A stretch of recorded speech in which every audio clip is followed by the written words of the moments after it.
다니엘서 9장 1절로 19절 말씀까지 같이 봉독합니다.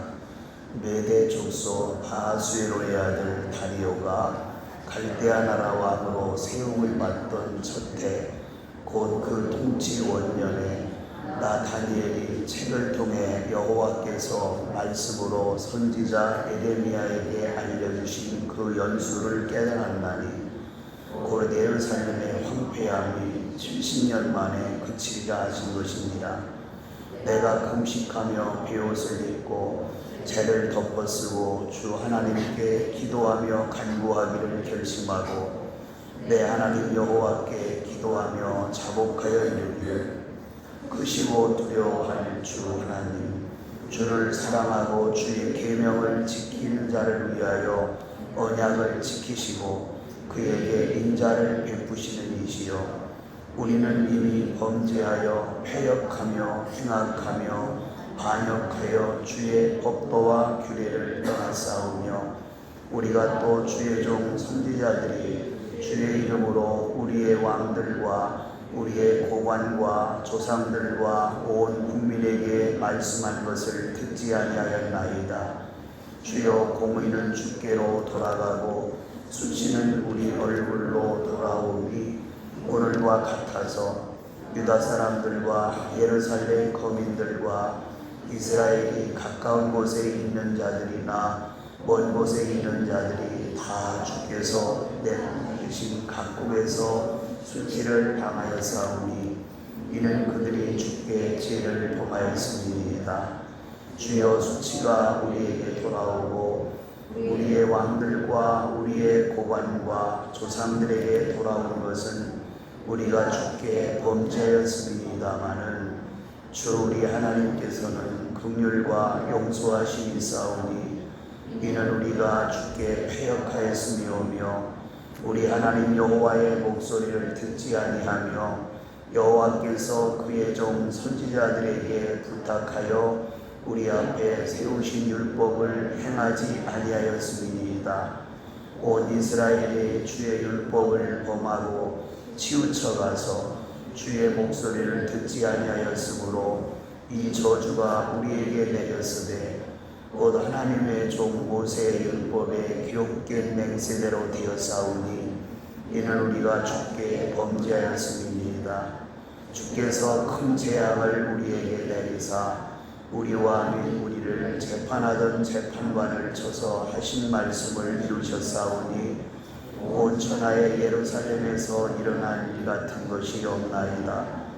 모세의 율법에 기록된 대로 이 모든 재앙이 이미 우리에게 내렸사오나 우리는 우리의 죄악을 떠나고 주의 진리를 깨달아 우리 하나님 여호와의 얼굴을 기쁘게 하지 아니하였나이다.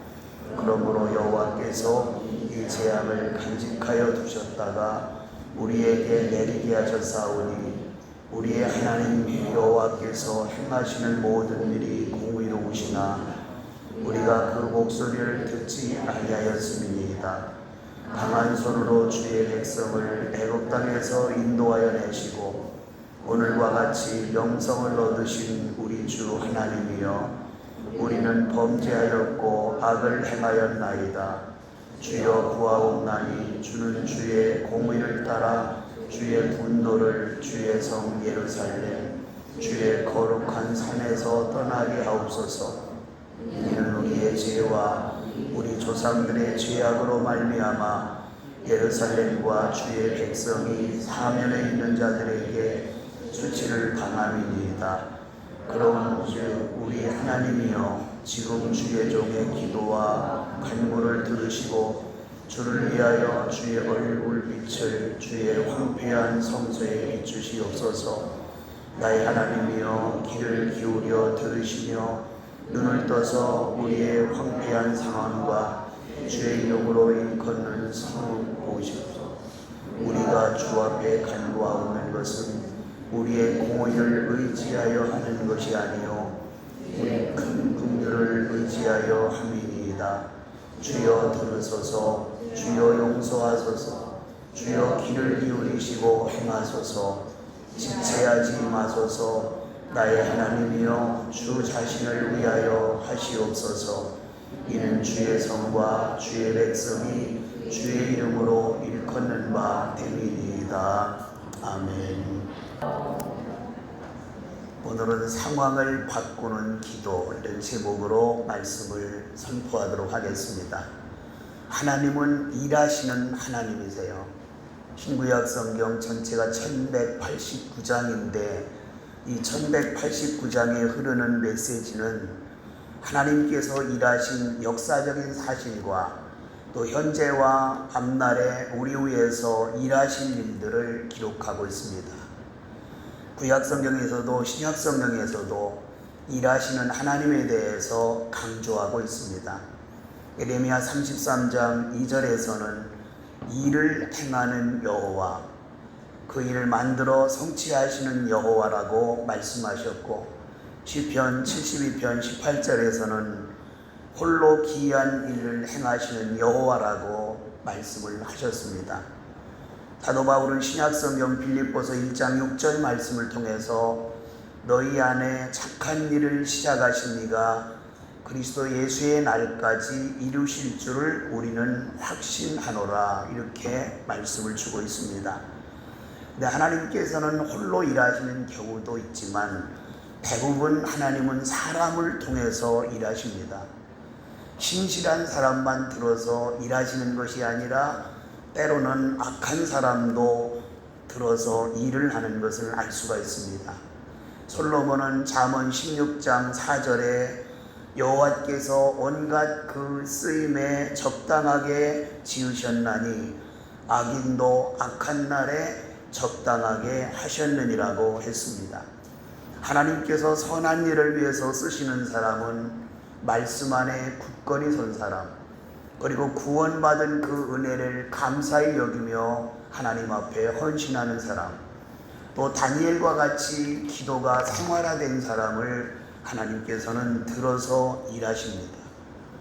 다니엘은 유다의 18대 왕 여호야김 다스린 지 3년 될 때 이스라엘 백성들이 하나님의 말씀을 불순종하고 우상을 섬겼기 때문에 더 이상 두고 볼 수 없어서 주변의 강대국이었던 바벨론을 통해서 이스라엘을 멸망시켰고, 바벨론은 이스라엘 백성들을 포로로 잡아갔고 일부 사람들은 세계 곳곳에 뿔뿔이 흩어지게 되었습니다. 다니엘도 그때 포로로 잡혀 들어가 바벨론에서 생활하게 됐습니다.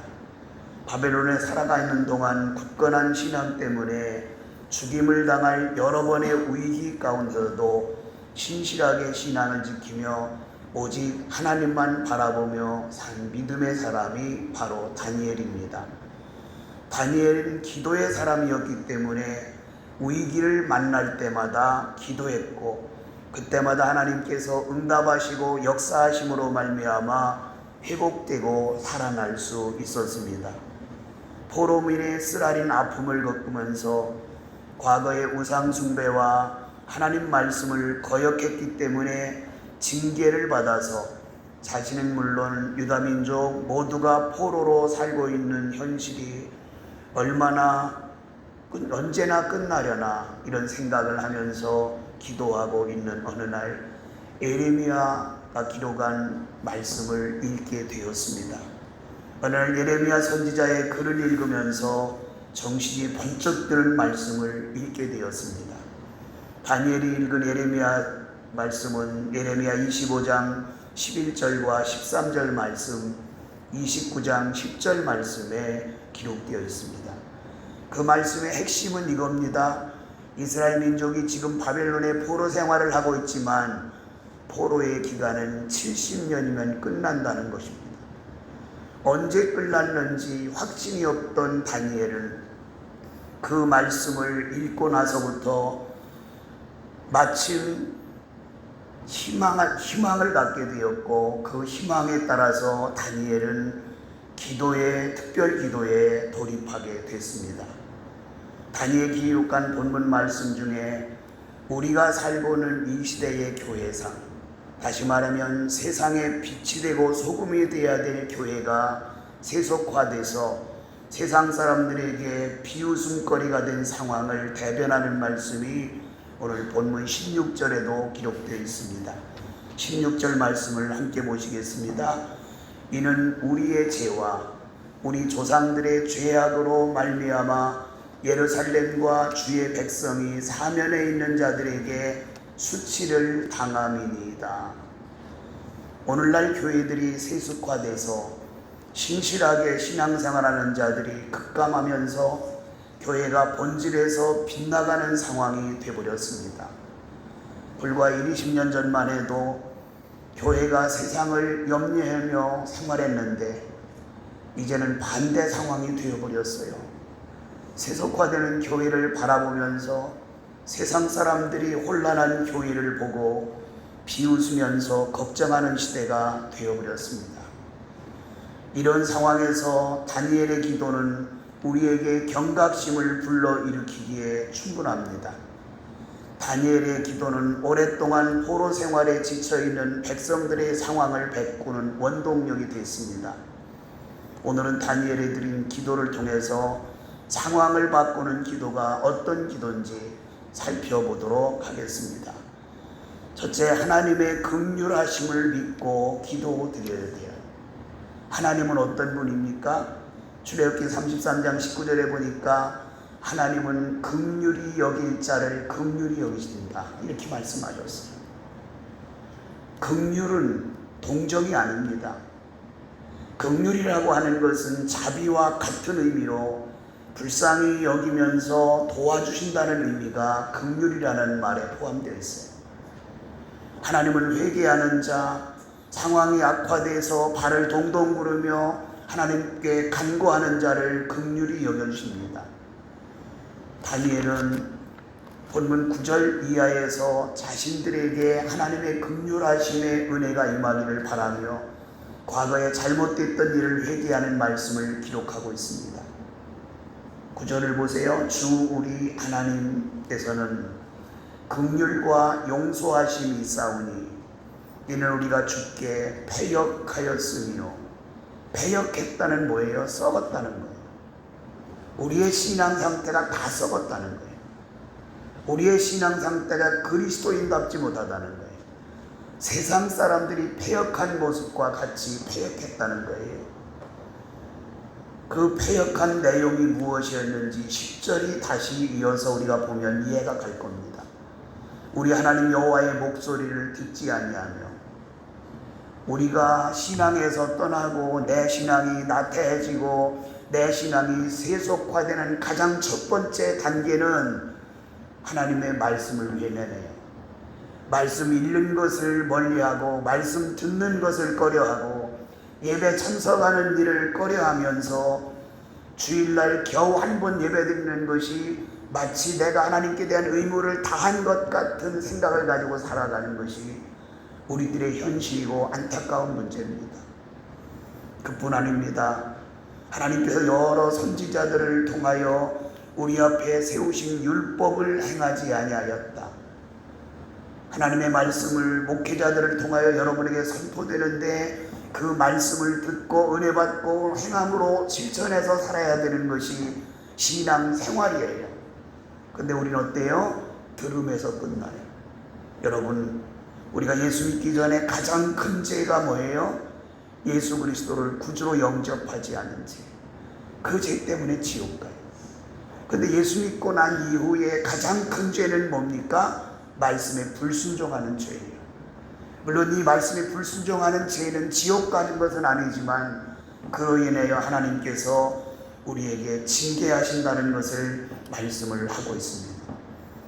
이스라엘 백성들이 70년간 바벨론 포로 생활을 하게 된 결정적인 이유가 바로 그겁니다.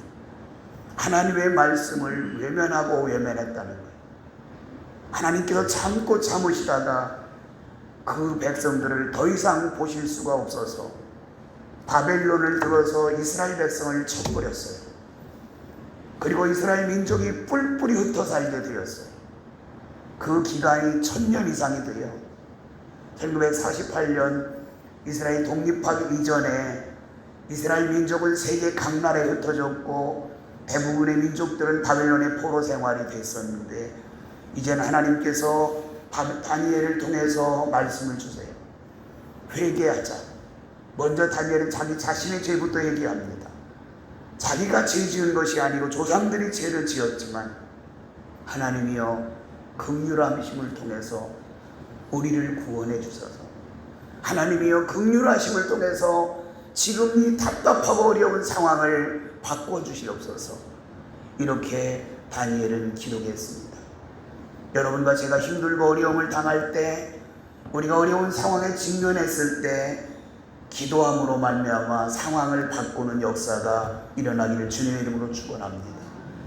두 번째는 의로우신 하나님, 즉 약속을 지키시는 하나님을 믿고 기도해야 돼요. 다니엘은 하나님의 성품을 이야기하며 하나님은 공의로운 분이라고 고백하고 있습니다. 14절 중반절 보세요. 우리 하나님 여호와께서 행하시는 모든 일이 공의로우시나. 하나님의 공의가 어떤 거예요? 의를 행한 자, 말씀에 순종한 자, 말씀대로 사는 자에게 복을 주시고 하나님의 말씀을 거역하는 자에게 징계하는 것이 하나님의 공의예요. 공의라고 하는 것은 법조계에서 많이 다뤄집니다. 법조계에서는 공의가 강같이 흐르기를 바라면서 법조인이 된 사람들은 법 앞에 서약을 하잖아요. 그런데 이 공의가 무너진 거예요. 하나님은 공의로우신 분이에요. 말씀에 순종하는 자를 징계하지 않으세요. 하나님을 사랑하는 자를 징계하지 않으세요. 그러나 말씀에 불순종하고 하나님의 곁을 떠난 자를 하나님 징계하세요. 본문 16절을 다시 보세요. 주여 구하옵나니 주는 주의 공로를 따라 주의 분노를 주의 성 예루살렘 주의 거룩한 산에서 떠나게 하옵소서. 과거에는 주의 공의 때문에 이스라엘 백성들이 심판을 받아서 예루살렘 성이 짓밟히고 바벨론의 포로가 되었지만 이제 철저히 회개하오니 공의를 바라셔서 우리에게 긍휼함을 달라, 이렇게 말씀하고 있습니다. 이제는 우리가 백성들을 위해서, 아니면 내가 백성들을 위해서 철저하게 회개하오니 공의로우신 하나님 우리에게 긍휼을 베푸시고 도와주옵소서. 이렇게 다니엘은 기도하고 있어요. 여러분, 공의로우신 하나님은 하나님을 사랑하는 자를 사랑하세요.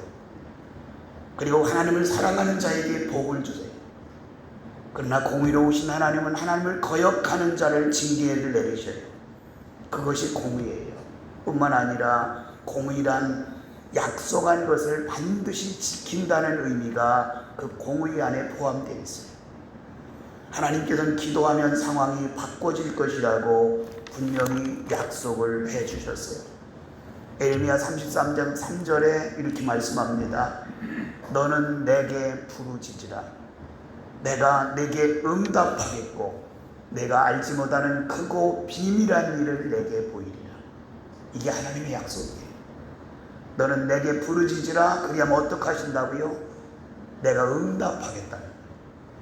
이 약속, 내가 부르짖으면, 내가 기도하면 외면하지 않는다는 하나님의 약속, 그 약속을 믿고 기도하시기 바랍니다. 모세는 시편 91편 14절 15절에 통해서 이렇게 말씀합니다. 그가 나를 사랑한즉 내가 그를 건지리라. 그가 내 이름을 안즉 내가 그를 높이리라. 그가 나를 내게 간구하리니 내가 그에게 응답하리라. 그들이 환난 당할 때에 내가 그와 함께하여 그를 건지고 영화롭게 하리라. 그렇습니다. 공의로우신 하나님은 우리가 힘든 상황에 직면했을 때 기도하면 반드시 응답하셔서 그 상황을 바꿔주시는 분이세요. 그렇게 약속하셨으니 하나님의 약속을 믿고 기도하길 바랍니다.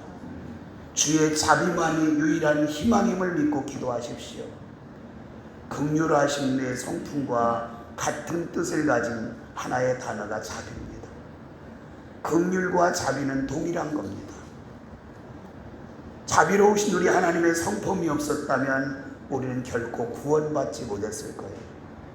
하나님의 자유로운 성품이 없었다면 그늘 아래 자라난 연한 순같이 힘없고 연약한 보잘것없는 우리들의 기도가 응답받지 못했을 거예요. 그러나 자비로우신 하나님은 내가 어떠한 상황에 직면해 있든지 내 상황을 알기 때문에 내가 고백할 때, 내가 간구할 때 나에게 긍휼과 자비를 베푸셔서 우리의 기도를 들어주신 분임을 믿으시기 바랍니다. 마지막 세 번째로 나는 하나님의 자녀이기에 필요한 것을 위해 기도해야 돼요. 엊그저께 운동을 하는데 우리 지혜가 재미난 얘기를 하더라고요. 피아노를 가리키는 노인분 한 분 계시는데 지금은 요양원을 운영하시는 의사 선생님이세요. 그 젊어서는 이제 병원을 했겠죠. 병원을 경영하다 보니까 때로는 어려움을 당할 거 아니에요. 그러면 이렇게 기도한대요. 하나님 마음대로 하세요. 내가 어려움 당하면 나는 하나님의 자녀인데 당신이 아프지 나만 아픕니까? 마음대로 하세요. 그렇게 기도했대요. 맞아요. 내가 아프면, 내가 힘들면 나만 힘든 게 아니에요. 하나님도 힘들어요. 자녀가 아프면 부모가 힘들잖아요. 내가 힘들고 내가 아프면 하나님이 힘들어요. 오늘 다니엘은 본문 19절에서 그렇게 말씀해요. 19절 말씀을 보세요. 주여 들으소서, 주여 용서하소서, 주여 귀를 기울이시고 행하소서, 지체하지 마옵소서. 나의 하나님이여 주 자신을 위하여 하시옵소서. 나를 위하여라기보다는 주님을 위해서 그렇게 해주셔야 된다는 거예요.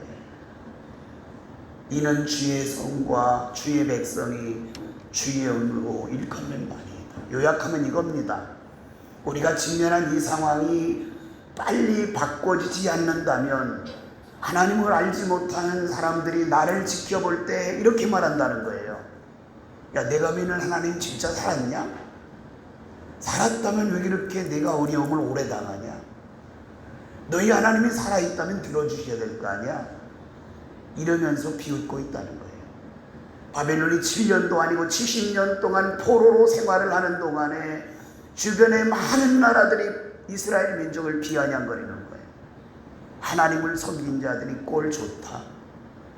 하나님을 섬기는 백성이 저렇게 포로민이 돼서 70년 동안 방황하고 나머지 민족들은 세계 곳곳에 흩어져서 살아가는 그 모습, 나라 없이 살아가는 그 모습, 난민이 되어 살아가는 그 모습 정말 안타깝지 않나? 이렇게 비웃는다는 거예요. 그런데 여러분, 분명한 것은 우리는 하나님의 자녀예요. 하나님은 자녀인 우리가 구할 때, 우리가 필요하다고 할 때, 우리가 간구할 때 우리의 기도를 들으세요. 우리의 간절한 기도, 우리의 진실한 기도가 상황을 바꿉니다. 힘들수록 악착같이 하나님께 매달리는 믿음의 성도들이 되기를 주님의 이름으로 축원합니다.